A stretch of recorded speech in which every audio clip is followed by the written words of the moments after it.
Hello mga ka-viewers! Kumusta po kayo? Heto nga po at pagkatapos natin kumain sa Seafood City ay on the way na tayo sa Toronto Zoo.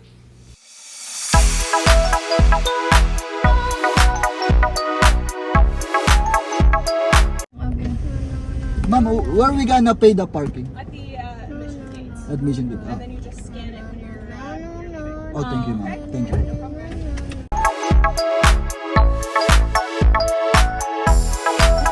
Hello! Sabi ni Branmar, kunan ko daw muna ng video ito mga bulaklak. Napakalawak nga pala ng zoo na to dahil ito may 287 hectares. Sinimulan itong gawin noong 1970 at binuksan sa public noong August 50, 1974. Dati ang pangalan pa nito ay Metropolitan Toronto Zoo. Pero noong 1998, tinawag na nila itong Toronto Zoo.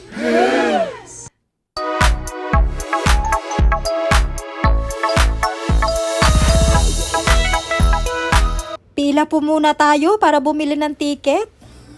39 po ang admission fee. Pero pag sa bata, 28. 15 naman ang parking. Ayan, ipapakita na po natin ang binili nating ticket.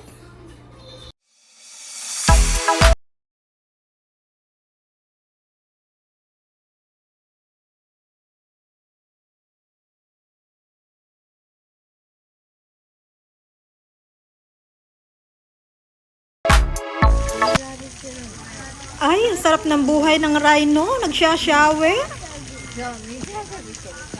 Wow! Ganda naman ng peacock.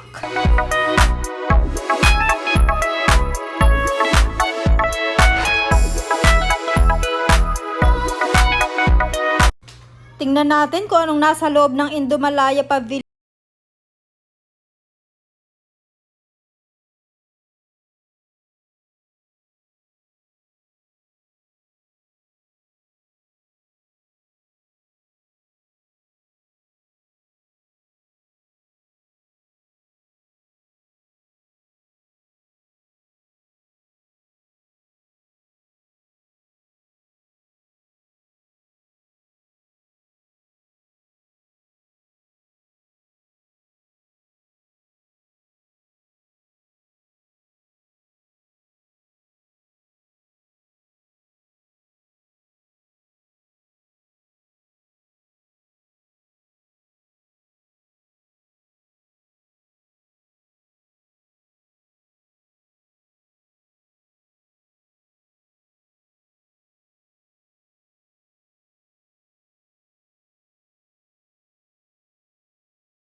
Ay, ano kayang bird ito? Palagay na lang po sa comment section kung alam nyo. Standing on one leg, akala ko tuloy flamingo. Merong royal phyton. Para siyang baby hippo. Napadaan naman tayo dito sa tindahan ng mga souvenir. Mamaya-maya lang, tingnan natin ang giraffe.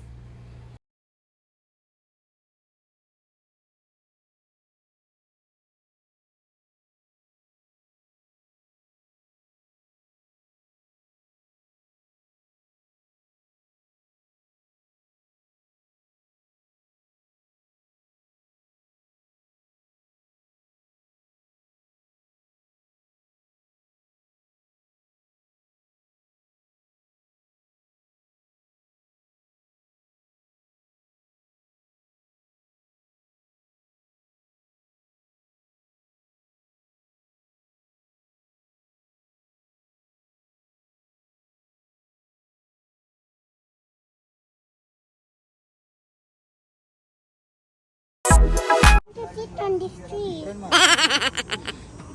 Sa lawak nga naman ay mamahinga muna. Ayan ang lungkot ng ibon, kawawa naman. Yan po ang Greater Kudu.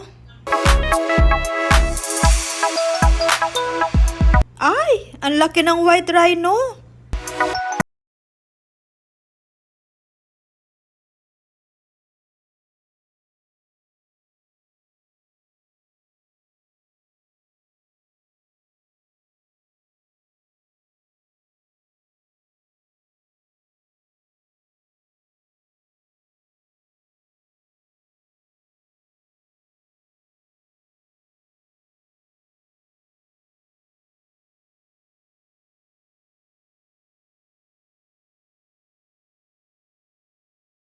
Guys, merienda muna tayo. Medyo napagod na sa paglalakad pero enjoy naman.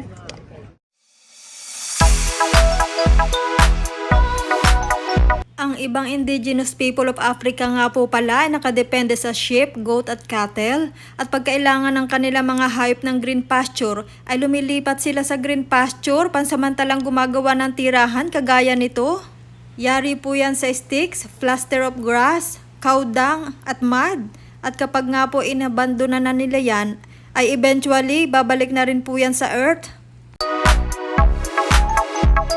Tingnan natin kung anong tinatanaw nila dito. Ay, cheetah pala.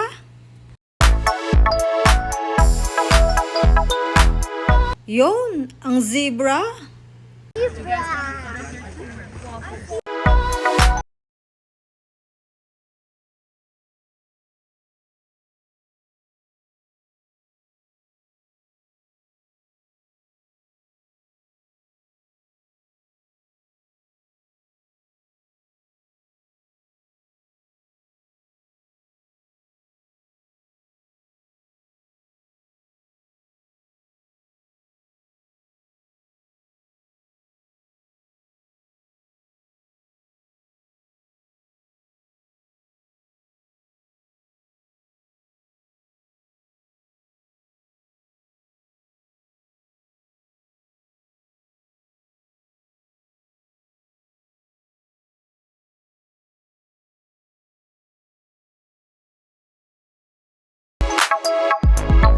At yan naman po ang Ankoli Watusi cattle. Humahaba ang sungay niyan hanggang 8 feet from tip to tip.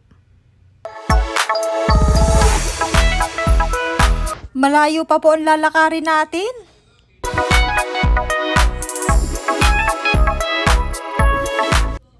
Papunta na po tayo sa Canadian Domain.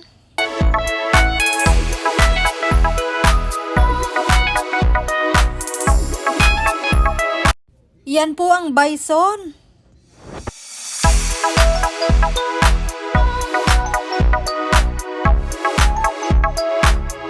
Ayun, ang daming bison.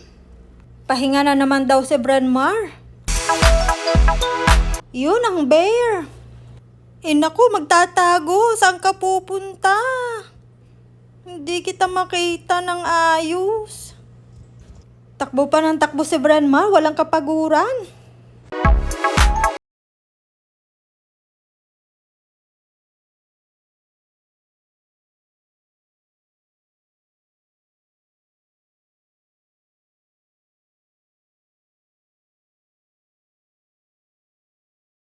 Sa tundra.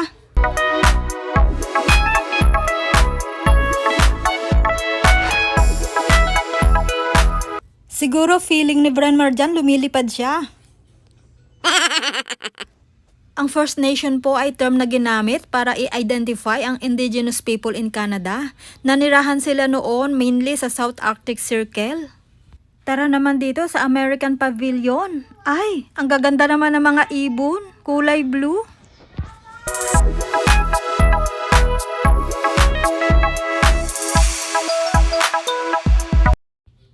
Yan naman po ang Golden Lion. Ang liliit, parang unggoy.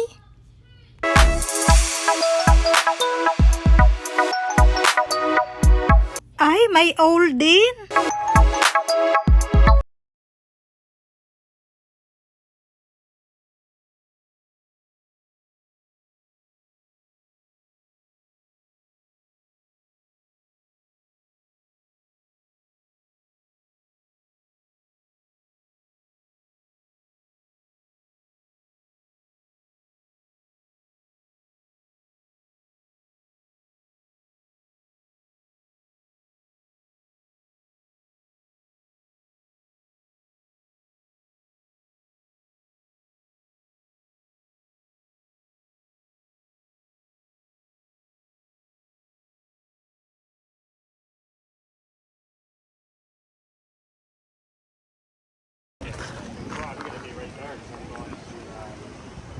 Lagi nag-aagawan sa map ang mag-ama.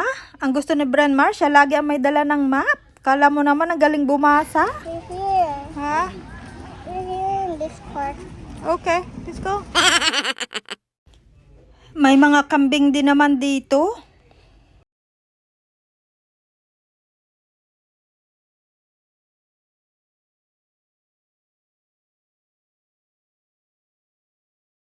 Daming crab apple. Ang sarap gawing jam.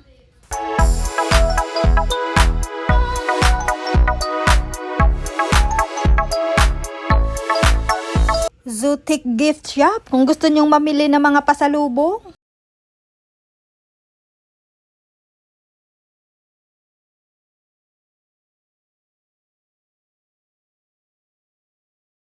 Merry-go-round din nga pala dito. Grabe, nalibot talaga natin ang 287 hectares. Inabot na tayo ng hapon. Pauwi na po tayo, ay biglang bumuhos ang malakas na ulan. Buti na lang nakasakay na tayo. Nakatulog agad si Brenmar, napagod.